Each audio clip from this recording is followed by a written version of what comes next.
Saya itu melihat saudara-saudara saya yang di Palestina itu saya nggak merasa sedih. Bahkan kalau misalkan ada yang nanya, ente nggak peduli dengan saudara-saudara di Palestina, saya akan jawab tidak. Kenapa? Karena saya lebih peduli terhadap diri saya sendiri.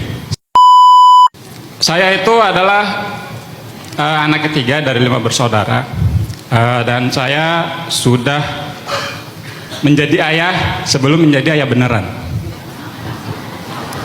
Ya, paham. Sudah menjadi punggung keluarga itu. Ya, Tulang punggung keluarga. Tulang punggung, maaf. Udah menjadi tulang punggung keluarga itu ya. Seperti itu, Ustaz. Ketika saya menjadi tulang punggung keluarga, kemudian juga ditambah lagi dengan kondisi finansial, kondisi ekonomi yang emang parah gitu kan. Terus ditambah lagi diuji dengan syahwat dan hawa nafsu. Nah, itu menurut saya sendiri sebenarnya nggak sanggup buat menjalani kehidupan itu seperti itu. Kenapa? Karena mungkin ya kalau misalkan kekurangan ekonomi ataupun apa ya saya bisa bersabar menahan itu semua. Tapi ketika dengan diuji syahwat dan hawa nafsu ditambah dengan kurangnya ekonomi, ya boro-boro mikir nikah buat mahar aja susah gitu kan. Jadi menahan syahwat itu emang sangat menyakitkan buat saya. Bahkan pernah saya sampai nangis, Ustadz, di kamar. Sampai saya pernah nunjuk tembok, saking emosinya buat menahan penyakit itu, gitu, Ustadz. Bahkan saking beratnya, Ustadz, saya itu melihat saudara-saudara saya yang di Palestina itu saya nggak merasa sedih. Bahkan kalau misalkan ada yang nanya, ente nggak peduli dengan saudara-saudara di Palestina, saya akan jawab tidak. Kenapa? Karena saya lebih peduli terhadap diri saya sendiri. Saking pedulinya saya terhadap diri saya sendiri, saya selalu berdoa kepada Allah, ya Allah, inilah doa terbaik saya buat saudara-saudara saya yang di Palestina. Saya tahu mereka susah, saya tahu mereka diuji, tapi Engkau menguji mereka dengan kemuliaan yang sangat dekat. Saudara mereka ada yang syahid, anak mereka syahid, teman mereka syahid, ya. Kemudian ketika mereka digenosidakan, keimanan mereka makin bertambah. Terus sementara saya sekuat tenaga menahan syahwat dan hawa nafsu agar tidak terjerumus ke dalam perbuatan yang diharamkan oleh Allah. Auzubillah min dzalik, ketika kalau misalkan saya melakukannya, saya mati dalam keadaan suul khotimah. Jadi saya diuji dengan di pinggir jurang. Jadi menurut saya itu sangat berat sekali, sangat berat. Jadi saya berdoa itu, saya harap doa itu akan menjadi saksi buat saudara-saudara saya di Palestina bahwasanya saya tidak meninggalkan mereka, dan saya harap mereka juga tidak meninggalkan saya di akhirat kelak ketika di yaumul hisab.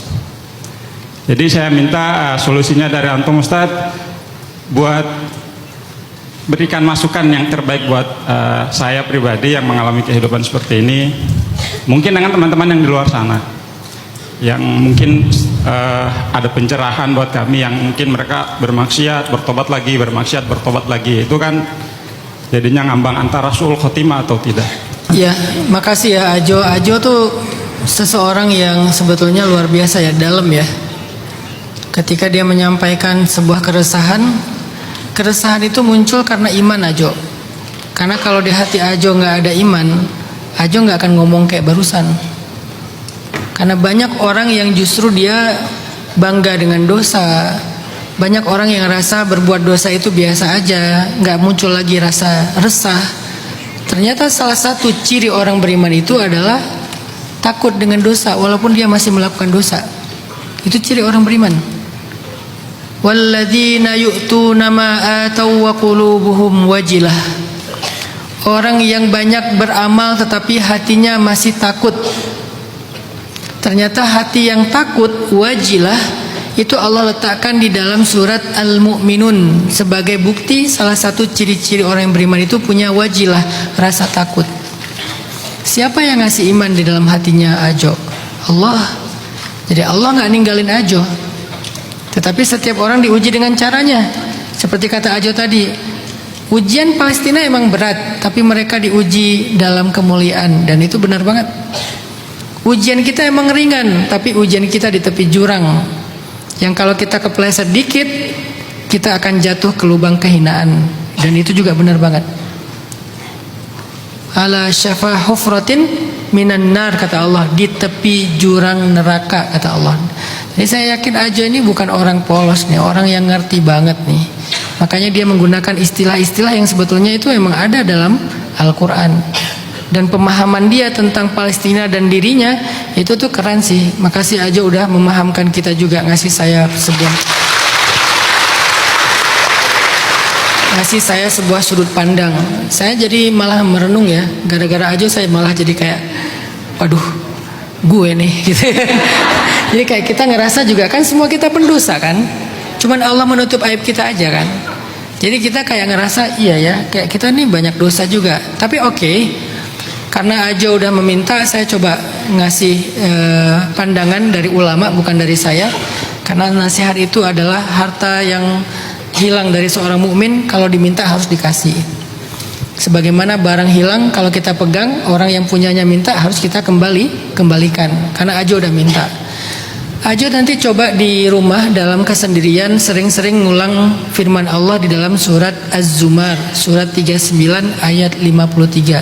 Az-Zumar 53. Itu ayat sapaan Allah untuk para pendosa. Allah bilang gini, Qul ya ibadiyalladzina asrafu ala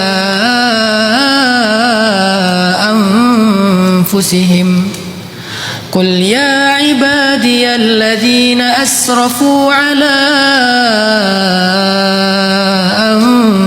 anfusihim la taqnatu min rahmatillah